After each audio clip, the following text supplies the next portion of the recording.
મહીસાગર જિલ્લાના સંતરામપુર પોલીસે વિદેશી દારૂ અને બિયરનો મોટો જથ્થો ઝડપી પાડ્યો છે. સંતરામપુર પોલીસ સ્ટેશન વિસ્તારમાં અલગ અલગ જગ્યાએ પ્રોહિબિશન અંગે વોચ ગોઠવવામાં આવી હતી. દરમિયાન સંતરામપુર પોલીસ સ્ટેશનના કોન્સ્ટેબલ અનિલભાઈને બાતમી મળી હતી કે ફતેપુરા તરફથી એક સફેદ કલરની કંપાસ જીપ ગાડીમાં ઇંગ્લિશે દારૂ ભરીને બલૈયા ક્રોસિંગ થઈ મોટી ભુગેડી તરફ આવવાની છે.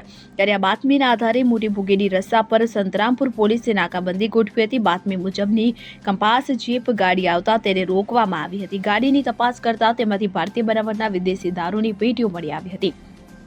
કંપાસ જીપ ગાડીને પોલીસે જાપ્તા સાથે સંતરામપુર પોલીસ સ્ટેશને લાવી વધુ તપાસ કરતા તેમાંથી અલગ અલગ બ્રાન્ડના કાચના 180 mlના ક્વાટરિયા અને બિયરના ટીન મળી કુલ 2398 નંગ બોટલો મળી આવી હતી કે જેની કિંમત ₹2,76,154 થાય છે. અને આ ઉપરાંત ₹5,000ની કિંમતનો એક મોબાઈલ ફોન અને ₹18 લાખની કિંમતની કંપાસ જીપ ગાડી પણ જપ્ત કરવામાં આવી હતી. આમ ₹20,81,154નો મુદ્દામાલ ઝડપી પ્રોહિબિશનનો ગુનો નોંધી કાયદેસરની કાર્યવાહી હાથ ધરવામાં આવી છે.